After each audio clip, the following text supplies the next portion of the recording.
If you spend any time on X, Twitter, lately, you might have seen a certain billionaire weighing in on Dutch tax policy. When Elon Musk takes a break from launching rockets and debating Mars colonization to tweet about the Dutch tax office, you know things have reached big business levels. It's not every day that a small country's Box 3 system becomes a global meme, but here we are. The Netherlands is officially trending, I think for all the wrong reasons. But before you start packing your bags for Mars, or at least Dubai, let's take a breather. There has been an incredible amount of fear-mongering on social media, with headlines screaming about the death of Dutch wealth. This video is meant to be more the antidote to all that chaos. We're gonna separate the X-flavored fiction from the facts and look at how you can actually navigate the transition from a deemed return system to an actual return system. Welcome to Taxplained, explaining taxes so you can minimize your tax burden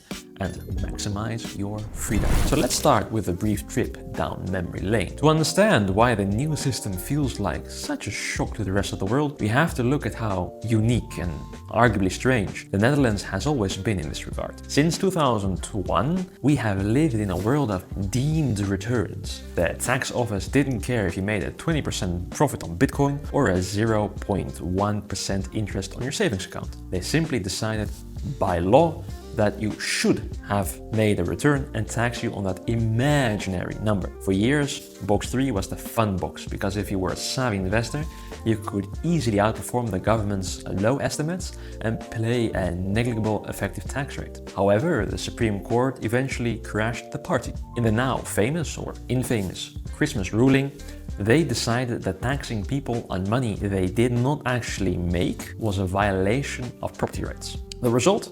The government had to scramble and move to a system based on actual returns. And now we are in a new reality: capital accrual versus capital gains. The legislator recently passed by the House of Representatives the law on real returns in Box 3 is set to take effect on January 1st, 2028. The headline change is a move to a 36% tax rate on actual returns. The most controversial part of this reform, and the source of Elon's internet-breaking consternation, is the capital accrual method for liquid assets. This means that for stocks, bonds, cryptocurrencies, you are taxed annually on paper gains. So imagine you hold 100,000 euros in a tech stock on January 1st. By December 1st, it's worth 130,000 euros. Even if you don't sell a single share, the tax office sees a 30,000 return. At a 36% rate, minus a small tax-free threshold of 1,800 euros, you'd owe roughly 10,000 euros in cash for a profit you have not realized yet.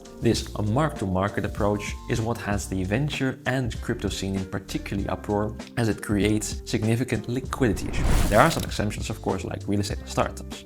Thankfully, the legislator did realize that you can't exactly sell a bathroom to pay your tax bill. For real estate and qualifying startups, a capital gains system would apply. This means that you'll only pay the 36% tax on the value increase when you actually do sell that asset. For real estate, however, there's a catch. Rental income is still taxed annually. So if you rent out a property for more than 90% of the year, your actual net rent is taxed. If you don't, like a second home, a real estate surcharge of 3.35% of the value is applied as a deemed benefit. There we go again. It's a hybrid model that tries to balance fairness with the reality of illiquid assets. Of course, there's an antidote: strategic wealth pivots. While the paper gains tax sounds scary, it's not the end of wealth accumulation. It's just the old ways ending. The new system will likely forge two main paths for Dutch investors: either moving wealth abroad or moving wealth to Box 2. The Box 2 migration is basically the BV solution. Box 3 is for private assets. Assets held within a Dutch limited liability company, a BV, are taxed under corporate income tax rules. In a BV, you generally only pay tax on realized profits, and the corporate rates are currently 90% on the first 200k euros. They are often more manageable than a flat 36% on unrealized Box 3 gains. So by moving your investment portfolio in a holding company, you can regain control over the time timing of your tax liability. You then decide when to pay out dividends and then of course trigger that extra layer of personal tax for dividend distributions. The second path forward is international real estate. The new rules might actually make foreign real estate even more attractive than it already is. While Dutch property is hit with the new realization tax and rental income tax, investments in foreign real estate are still protected or handled differently under bilateral tax treaties. For example, investing in a country with no wealth tax or a more favorable treaty like certain setups in Dubai or other European neighbors, this can provide a net benefit that offsets the Dutch tax burden through double taxation relief. So looking ahead, it's really important to remember that we are still in the transition period. The laws have passed, but the Senate still needs to weigh in and political pressure is mounting.